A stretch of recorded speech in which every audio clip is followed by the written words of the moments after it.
Tip number one, give yourself grace. Let's face it, we are all in some kind of transition right now, whether it's moving to a new church or retiring or sending a child off to college or welcoming a new baby, a death, or any kind of new job, or even the effects of a COVID lockdown. All I know is I want to get through mine as fast as I can.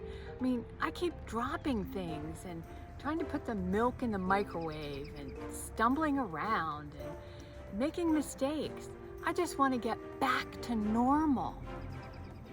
Truth is, the healthiest way of getting through transition is to focus on getting to a new equilibrium.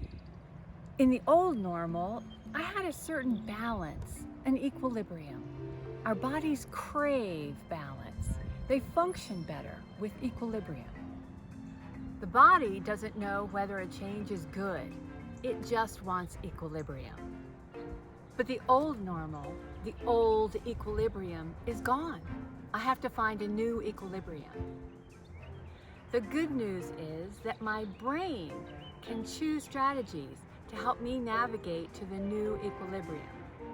Here's the first of 10 tips from our Healthy Transitions workshop to help you navigate to the new equilibrium. Tip number one, give yourself some grace. Research indicates that it takes, on average for most people, about 18 months to go from old normal to new normal.